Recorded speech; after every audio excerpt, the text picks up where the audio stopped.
നിരപരാധികളായ സ്ത്രീകളുടെ സിന്ദൂരം മായ്ച്ചവർക്കുള്ള മറുപടിയാണ് പ്രധാനമന്ത്രി നരേന്ദ്രമോദിയും പ്രതിരോധ സേനയും ഓപ്പറേഷൻ സിന്ദൂറിലൂടെ നൽകിയതെന്ന് ജനം.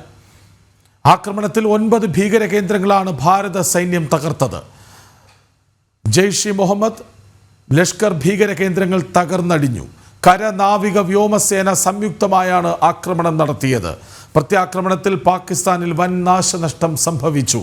അതേസമയം സ്ഥിതിഗതികൾ വിലയിരുത്താൻ കേന്ദ്ര ക്യാബിനറ്റ് സുരക്ഷാ സമിതിയുടെ യോഗം രാവിലെ 11-ന് ചേരും. പ്രതിരോധ മന്ത്രി രാജ്നാഥ് സിംഗ് സൈനിക മേധാവിമാരുമായി ചർച്ച നടത്തി. ഏതു സാഹചര്യം നേരിടാനും സജ്ജമെന്ന് സൈന്യം അറിയിച്ചു. ജനവാസ മേഖലകളിലേക്കോ പാകിസ്ഥാന്റെ സാമ്പത്തിക സൈനിക കേന്ദ്രങ്ങളെയോ ലക്ഷ്യം വയ്ക്കാതെ കൃത്യമായി ഭീകര കേന്ദ്രങ്ങൾ മാത്രം ലക്ഷ്യം വെച്ചുള്ള ആക്രമണമാണ് ഭാരതം നടത്തിയത്. വിവരങ്ങളുമായി ഗൗതം അനന്തനാരായണൻ, ജിഷ്ണു കൃഷ്ണൻ, നന്ദഗോപൻ എന്നിവരൊപ്പം ചേരും. ആദ്യം നന്ദഗോപനിലേക്ക്. നന്ദഗോപൻ, ഇപ്പോൾ നമ്മൾ പറഞ്ഞ റിപ്പോർട്ടിൻ്റെ ഏറ്റവും അവസാനത്തെ 2 വരികൾ, അതിലൊന്ന് ജനവാസ മേഖലകളിലേക്കോ പാകിസ്ഥാന്റെ സാമ്പത്തിക സൈനിക കേന്ദ്രങ്ങളിലേക്കോ ലക്ഷ്യം വയ്ക്കാതെ ഭീകര കേന്ദ്രങ്ങൾ അതാരു താവളമായാലും തിരിച്ചടിക്കുമെന്ന ശക്തമായ സന്ദേശമല്ലേ ഭാരതം നൽകിയത്? തീർച്ചയായിട്ടും അത് വളരെ പ്രസക്തമാണ്. അതായത് ഭാരതത്തിൻ്റെ സൈനിക ശേഷി വെച്ച് നോക്കുമ്പോൾ പാകിസ്ഥാനിൽ ഇപ്പോൾ ഉണ്ടായിരിക്കുന്ന ഏത് തന്ത്രപ്രധാന സ്ഥലങ്ങളും അടിച്ചൊതുക്കാൻ, തകർത്ത് തരിപ്പണമാക്കാൻ ഭാരതത്തിൻ്റെ സൈനിക ശേഷിയുണ്ട്. ഭാരതത്തിൻ്റെ പക്കൽ അതിനുതകുന്ന രീതിയിലുള്ള ആയുധങ്ങളുണ്ട്. മാത്രമല്ല, അതിന് പോകാൻ ഉതകുന്ന ചുണക്കുട്ടികൾ ഭാരതത്തിൻ്റെ സൈനിക സമ്പത്തായുണ്ട്. പക്ഷേ ഭാരതം ലക്ഷ്യം വെച്ചത് ഭീകരരുടെ താവളങ്ങൾ മാത്രമായിരുന്നു. ഒരു സാധാരണക്കാരനെയും ഉന്നം വെച്ചില്ല എന്നുള്ളതാണ് ശ്രദ്ധേയം. അവിടുത്തെ ഒരു സാധാരണക്കാരായ സിവിലിയനും ഈ ഭാരതത്തിൻ്റെ ആക്രമണത്തിൽ, പ്രത്യാക്രമണത്തിൽ, പകരം വീട്ടലിൽ ഒരു പോറൽ പോലും ഏൽക്കരുത് എന്നുള്ള കൃത്യമായ നിർദ്ദേശമുണ്ടായിരുന്നു. മാത്രമല്ല, സൈനിക സാമ്പത്തിക കേന്ദ്രങ്ങൾ അതും ലക്ഷ്യം വെക്കരുത് എന്നുള്ള നിർദ്ദേശം കൃത്യമായി ഡൽഹിയിൽ നിന്നും പോയതിൻ്റെ അടിസ്ഥാനത്തിലാണ് ഭീകര കേന്ദ്രങ്ങൾ മാത്രം ലക്ഷ്യം വെച്ചുകൊണ്ട്, അതുമാത്രം ഉന്നം വെച്ചുകൊണ്ട് ഭാരതത്തിൻ്റെ 3 സൈനിക വിഭാഗങ്ങൾ ചേർന്ന് നടത്തിയ പ്രത്യാക്രമണം വളരെ സക്സസ് ആയത് എന്നുള്ളതാണ് വിലയിരുത്തൽ. 12:27-നാണ് ഈ ഭീകര കേന്ദ്രങ്ങളിലേക്ക് ഭാരതത്തിൻ്റെ ചുണക്കുട്ടികൾ അവിടെ മിസൈൽ ആക്രമണം നടത്തുന്നത്. ആ 12:27 മുതൽ തന്നെ, അല്ലെങ്കിൽ ഇതിനു മുമ്പേ തന്നെ ഈ കൃത്യമായ ഈ ഓപ്പറേഷൻ ഡൽഹിയിൽ ഇരുന്നു കൊണ്ട് പ്രധാനമന്ത്രി നരേന്ദ്രമോദി വാച്ച് ചെയ്യുന്നുണ്ടായിരുന്നു. ആ പ്രത്യേക കൺട്രോൾ റൂം, ഇതുമായി ബന്ധപ്പെട്ട കമ്മ്യൂണിക്കേഷൻ അടക്കം കൃത്യമായ രീതിയിൽ പ്രധാനമന്ത്രിക്ക് അടുത്തേക്ക് എത്തുന്ന രീതിയിൽ, ആ രീതിയിൽ അതിനുതകുന്ന രീതിയിലുള്ള കമ്മ്യൂണിക്കേഷൻ സിസ്റ്റം പ്രത്യേകമായി ഒരുക്കിയിരുന്നു. കൃത്യമായി ഇതിൻ്റെ ഒരു മേൽനോട്ടം, അല്ലെങ്കിൽ ഇത് എങ്ങനെയാണ് ഈ ഓപ്പറേഷൻ, അല്ലെങ്കിൽ എങ്ങനെ ഇത് നടക്കുന്നു, എങ്ങനെ നമ്മുടെ ഭാരതത്തിൻ്റെ സൈനികർ ഇതുമായി ബന്ധപ്പെട്ട ഓപ്പറേഷനുകൾ വിജയകരമാക്കുന്നു തുടങ്ങിയ കാര്യങ്ങളൊക്കെ തന്നെ ഇന്നലെ രാത്രിയിൽ ഉടനീളം ഇരുന്ന പ്രധാനമന്ത്രി അത് കൃത്യമായി വാച്ച് ചെയ്തിരുന്നു. അതിനുശേഷം ഇത് പൂർണ്ണമായും സക്സസ് ആണെന്നുള്ളത് വ്യക്തമായതിനു ശേഷം രാജ്നാഥ് സിംഗ്, ഭാരതത്തിൻ്റെ പ്രതിരോധ മന്ത്രി, 3 സേനാ വിഭാഗങ്ങളുടെയും തലവന്മാരുമായി ഫോണിൽ സംസാരിച്ച് സ്ഥിതിഗതികൾ വിലയിരുത്തി.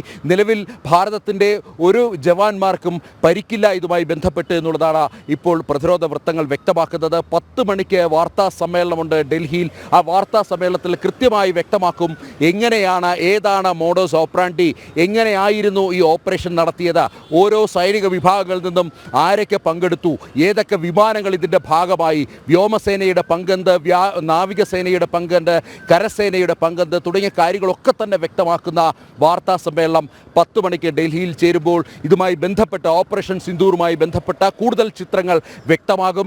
ഇപ്പോൾ നമുക്ക് മനസ്സിലാക്കാവുന്നത് 9 കേന്ദ്രങ്ങളിലാണ് ആക്രമണം നടത്തിയത്. അതേസമയം പാകിസ്ഥാൻ ഔദ്യോഗികമായി വ്യക്തമാക്കുന്നത് 24 പ്രഹരങ്ങൾ തങ്ങൾക്ക് ഏറ്റു എന്നുള്ളതാണ്. 24 മിസൈലുകൾ തങ്ങളുടെ സ്ഥലത്തേക്ക് വന്ന് പതിച്ചു എന്നുള്ളതാണ് പ്രധാനമായും പാകിസ്ഥാൻ വ്യക്തമാക്കുന്നത്. 8 പേർ മരിച്ചു എന്നുള്ളതാണ് ഔദ്യോഗികമായി പാകിസ്ഥാൻ സൂചിപ്പിക്കുന്നത്. അതേസമയം ഏറ്റവും ചുരുങ്ങിയത് 80 ആളുകളെങ്കിലും, 80 ഭീകരവാദികളെങ്കിലും മരിച്ചിട്ടുണ്ട്, കൊല്ലപ്പെട്ടിട്ടുണ്ട് എന്നുള്ളതാണ് ഈ ഭാരതത്തിൻ്റെ സൈനിക വൃത്തങ്ങൾ വ്യക്തമാക്കുന്നത്. ഇത് സംബന്ധിച്ചുള്ള യഥാർത്ഥ കണക്കുകളും വിവരങ്ങളും ഒക്കെ തന്നെ ഇനി ഈ 10 മണിക്കുള്ള വാർത്താ സമ്മേളനത്തിൽ പുറത്തു വരാനിരിക്കുന്നു. ഇതിനോടൊപ്പം തന്നെ നമ്മൾ കൂട്ടിവായിക്കേണ്ടത് ഈ ഭീകരാക്രമണത്തിൽ ഇരയായവരുടെ കുടുംബങ്ങൾ നടത്തിയ പ്രതികരണങ്ങളാണ്. പ്രധാനമന്ത്രി നരേന്ദ്രമോദിക്കും ഭാരതത്തിനും ജയ് വിളിക്കുന്ന ആ ഒരു സ്ഥിതിയിലേക്ക്, അല്ലെങ്കിൽ ആ ഒരു മാനസിക നിലയിലേക്ക് മുഴുവൻ ഇരകളുടെയും ബന്ധുക്കളും കുടുംബങ്ങളും എത്തി. അവരെല്ലാം തന്നെ ആഗ്രഹിച്ചിരുന്നത് ഇതായിരുന്നു, ഈ മുഹൂർത്തത്തിന് വേണ്ടിയായിരുന്നു. 22-ാം തീയതി ഈ ഭീകരാക്രമണം നടന്ന ആ മുഹൂർത്തം മുതൽ ഓരോ സാധാരണക്കാരും ചോദിച്ചിരുന്നു എന്താണ് പാകിസ്ഥാന് തിരിച്ചടി നൽകുന്നത് എന്നുള്ളത്, എന്നാണ് പാകിസ്ഥാൻ ഇതിന് ഭാരതം മറുപടി നൽകുന്നത് എന്നുള്ള ചോദ്യങ്ങൾ ഓരോ സാധാരണക്കാരനും, ഇരകളുടെ ബന്ധുക്കളും മിത്രങ്ങളും മാത്രമല്ല ഓരോ സാധാരണക്കാരൻ്റെ മനസ്സിലും ഉയർന്ന ചോദ്യമാണ്. ആ ചോദ്യത്തിന് ഉത്തരമാണ് 12/27 പാകിസ്ഥാന് മറുപടി നൽകിക്കൊണ്ട് ഭാരതം ഈ 140 കോടി ജനങ്ങൾക്ക് മുന്നിലായി വിൽക്കുന്നത്. ഈ ഇന്നത്തെ പ്രഭാതത്തെ സംബന്ധിച്ചിടത്തോളം ഓരോ ഭാരതീയനും ഈ നല്ല വാർത്ത കേട്ടുകൊണ്ടാണ് ഉണർന്നത്. ഓരോ പെഹൽഗാമിൽ മരിച്ച 25 ഭാരതീയനും ഒരു നേപ്പാൾ സ്വദേശിയും, അങ്ങനെ 26 സാധാരണക്കാരെ കൊല്ലപ്പെടുത്തി. അതിൽ ഒരാൾ കശ്മീർ സ്വദേശിയാണ്. ബാക്കി 25 പേരെയും മതം ചോദിച്ചു കൊല്ലപ്പെടുത്തി എന്നുള്ളതാണ്. മതം ഹിന്ദു മതമാണോ മുസ്ലിം മതമാണോ നിങ്ങൾ വിശ്വസിക്കുന്നത് എന്ന് ചോദിച്ച് ഹിന്ദു മതത്തിൽപ്പെട്ടവരെ മാത്രം തെരഞ്ഞുപിടിച്ച് മാറ്റി നിർത്തി കലീമ ചൊല്ലാൻ അറിയാമോ എന്ന് ചോദിച്ചുകൊണ്ട് വെടിയുതിർത്ത ഇസ്ലാമിക ഭീകരതയ്ക്കുള്ള മറുപടി കൂടിയാണ് ഭാരതം 12/27 പാകിസ്ഥാൻ്റെ മണ്ണിലിറങ്ങിക്കൊണ്ട് നൽകിയത് എന്നുള്ളത് ഏറെ ശ്രദ്ധേയമാണ്. ഏതായാലും ഇതുമായി ബന്ധപ്പെട്ട് ഇതിനോടകം തന്നെ ലോകരാജ്യങ്ങളുടെ പ്രതികരണം ഉണ്ടായിക്കഴിഞ്ഞു. അമേരിക്ക, റഷ്യ, ഇസ്രയേൽ അടക്കമുള്ള രാജ്യങ്ങൾ ഇതിനോടകം തന്നെ പ്രതികരിച്ചു കഴിഞ്ഞു. ഭാരതത്തിന് പൂർണ്ണ പിന്തുണയാണ് കഴിഞ്ഞ ദിവസം ഒരു ഇസ്ലാമിക രാഷ്ട്രമായ ഖത്തർ പോലും നൽകിയത് എന്നുള്ളതാണ്. ഖത്തറിൻ്റെ അമീർ കഴിഞ്ഞ ദിവസം പ്രധാനമന്ത്രിയുമായി ഫോണിൽ സംഭാഷണം നടത്തി. ഈ ഭീകരതയ്ക്ക്, ആഗോള ഭീകരതയെ ചെറുത്തു നിൽക്കുവാൻ വേണ്ടി ഭാരതം നടത്തുന്ന പോരാട്ടത്തിൽ ജൈത്യയാത്രയ്ക്ക് പൂർണ്ണ പിന്തുണയാണ് ഇന്നലെ ഖത്തർ നൽകിയത്. ഖത്തർ മാത്രമല്ല ലോകരാഷ്ട്രങ്ങൾ ഒന്നാകെ ഭാരതത്തിന് പിന്നിൽ അണിനിരക്കുന്നു. ആഗോള ഭീകരതയെ ചെറുക്കാൻ നരേന്ദ്രമോദിക്ക് പൂർണ്ണ പിന്തുണയുമായി നിൽക്കുന്ന ലോകരാജ്യങ്ങളെ നമുക്ക് കഴിഞ്ഞ ദിവസങ്ങളിൽ കാണാൻ കഴിഞ്ഞു. ഈ ഭീകരാക്രമണം നടന്നു എന്നുള്ളത്, അല്ലെങ്കിൽ ഇത്തരത്തിലൊരു തിരിച്ചടി ഉണ്ടായി എന്നുള്ളത് സ്ഥിരീകരിച്ചതിന് ശേഷം ഇപ്പോൾ ലോകരാഷ്ട്ര തലവന്മാർ ഇതിനോടകം തന്നെ ഭാരതത്തിൻ്റെ വിദേശകാര്യ മന്ത്രാലയവുമായി സംഭാഷണം നടത്തി. എല്ലാവരും ഒരേപോലെ ഒരേ മനസ്സോടുകൂടി പറയുന്നത് ഭീകരതയ്ക്ക് ഈ മണ്ണിൽ സ്ഥാനമില്ല. ഭാരതത്തിൻ്റെ മണ്ണിൽ മാത്രമല്ല, ലോകത്തെ ഒരു രാജ്യങ്ങളുടെ മണ്ണിലും ഭീകരതയ്ക്ക് സ്ഥാനമില്ല. തങ്ങളുടെ രാജ്യങ്ങളെല്ലാം ഭാരതത്തിനൊപ്പം, തങ്ങളുടെ സൈനിക ശേഷി എല്ലാം ഭാരതത്തിനൊപ്പം നൽകിയാലും ഭീകരതയ്ക്ക് മാപ്പില്ല എന്നുള്ള ഒരേ മുദ്രാവാക്യം ഉയർത്തി ഭാരതത്തിന് പിന്നിൽ ലോകരാജ്യങ്ങൾ അണിനിരുന്നതിൻ്റെ ഒരു പിൻബലം കൂടി ഉൾക്കൊണ്ടുകൊണ്ടാണ് ഭാരതം ഇത്രമേൽ ശക്തമായി തന്നെ ഒരു പ്രഹരം പാകിസ്ഥാനെതിരെ നടത്താൻ തുനിഞ്ഞത് എന്നുള്ളതാണ് യാഥാർത്ഥ്യം. ഇതുകൊണ്ട് അവസാനിക്കുന്നില്ല എന്നുള്ളതാണ്. ഈ വലിയ രീതിയിലുള്ള പ്രത്യാക്രമണം നടത്തുവാൻ വേണ്ടി പാകിസ്ഥാൻ ഇതിനോടകം തന്നെ പല ശ്രമങ്ങളും നടത്തി എന്നുള്ളതാണ്. ലൈൻ ഓഫ് കൺട്രോളിലേക്ക് ഇതിനോടകം വെടിനിർത്തൽ കരാറുകൾ ലംഘിച്ചുകൊണ്ട് സാധാരണഗതിയിൽ വലിയ യന്ത്രത്തോക്കുകൾ ഉപയോഗിച്ചുകൊണ്ട് വെടിയുതിർക്കുമ്പോൾ ഇന്നിപ്പോൾ ഷെല്ലാക്രമണമാണ് ലൈൻ ഓഫ് കൺട്രോളിലേക്ക് നടത്തിയിരിക്കുന്നത്.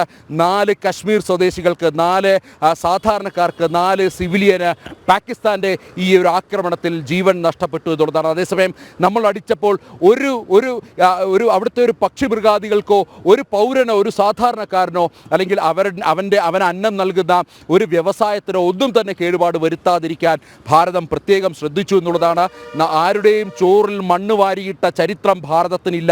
ആ ചരിത്രം ഒരിക്കൽ കൂടി അടയാളപ്പെടുത്തിക്കൊണ്ടാണ് ഭീകരവാദികളെ മാത്രം നമ്മുടെ മണ്ണിലെത്തി നമ്മുടെ ചോറിലേക്ക് മണ്ണ് വാരിയിടാൻ ശ്രമിക്കുന്ന ഭീകരവാദികളെ മാത്രം എയിം ചെയ്തുകൊണ്ട് ഭാരതത്തിൻ്റെ 3 സൈനിക വിഭാഗങ്ങളും നടത്തിയ ട്രൈ സർവീസ് ഓപ്പറേഷൻ അത് കൃത്യമായി വിജയം കണ്ടിരിക്കുന്നു എന്നുള്ളതാണ്.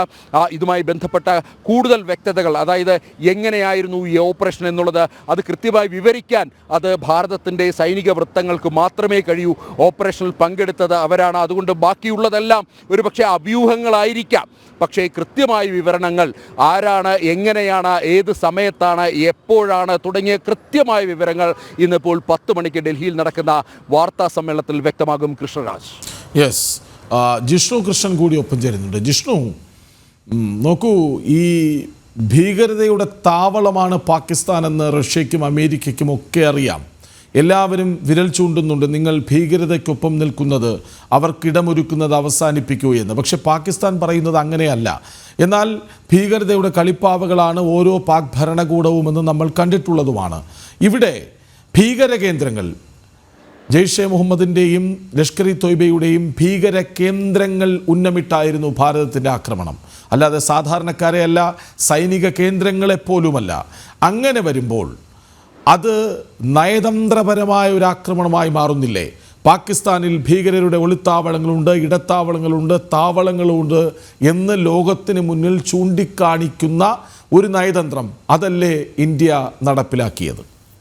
കൃഷ്ണാജ്, തീർച്ചയായും പാകിസ്ഥാൻ ഭീകരതയ്ക്ക് പിന്തുണ നൽകുന്നതായും പാകിസ്ഥാനിനുള്ളിൽ ഭീകരവാദികളുടെ പരിശീലന കേന്ദ്രവും ഗൂഢമായിട്ടുള്ള കേന്ദ്രങ്ങളുമുണ്ട് എന്ന വസ്തുതകൾ തുറന്നു കാണിക്കാൻ നേരത്തെയും ഭാരതം ശ്രമിച്ചിരുന്നു. ഇന്നിപ്പോൾ നടത്തിയിട്ടുള്ള ഓപ്പറേഷൻ സിന്ധൂറിലും അതുതന്നെയാണ് വ്യക്തമാക്കിയിട്ടുള്ളത്. പാകിസ്ഥാനിലെ ജെയ്ഷെ മുഹമ്മദിന്റെയും ലഷ്കർ ഇ തൊയ്ബയുടെയും ഭീകര കേന്ദ്രങ്ങളിൽ മാത്രമാണ് ഭാരതത്തിന്റെ സൈന്യം ഇത്തരത്തിൽ പ്രഹരം ഏൽപ്പിച്ചിട്ടുള്ളത്. അതിലും ജെയ്ഷെ മുഹമ്മദിന്റെയും ലഷ്കർ ഇ തൊയ്ബയുടെയും മേധാവിമാരുടെ കേന്ദ്രങ്ങളിലാണ്, അവരുടെ ടോപ്പ് കമാൻഡർമാരുടെ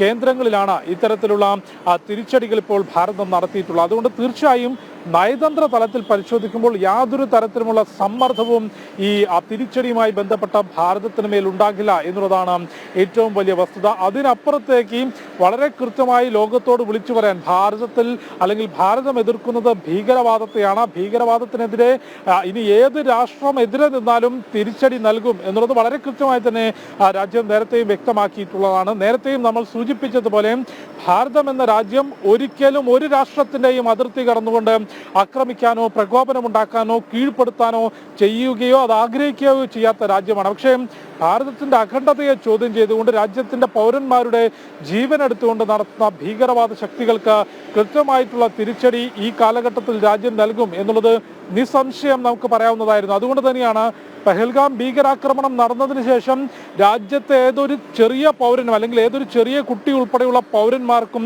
അവരുടെ മനസ്സിൽ വ്യക്തമായിരുന്നു ഇതിനൊരു തിരിച്ചടി ഉണ്ടാകും എന്നുള്ളത്. പക്ഷെ അത് ഏത് സമയത്തായിരിക്കും, അതിൻ്റെ സ്വഭാവം എന്തായിരിക്കും എന്നുള്ള സംശയം മാത്രമായിരുന്നു കഴിഞ്ഞ ദിവസങ്ങളിലെല്ലാം തന്നെ ഉണ്ടായിരുന്നത്. ആ സംശയത്തിന് മറുപടി ഇന്ന് രാജ്യത്തിന്റെ ചുണക്കുട്ടികൾ, രാജ്യത്തിന്റെ കര, വ്യോമ, നാവികസേന ഒരുമിച്ച് നിന്നുകൊണ്ട് സംയുക്തമായി നടത്തിയിരിക്കുകയാണ്. അതിർത്തി കടന്ന നമ്മുടെ യുദ്ധവിമാനങ്ങൾ മിസൈലുകളാണ് ലഷ്കർ ഇ തൊയ്ബയുടെയും ജെയ്ഷെ മുഹമ്മദിനെയും കേന്ദ്രങ്ങളിലേക്ക് പായിപ്പിച്ചിട്ടുള്ളത്.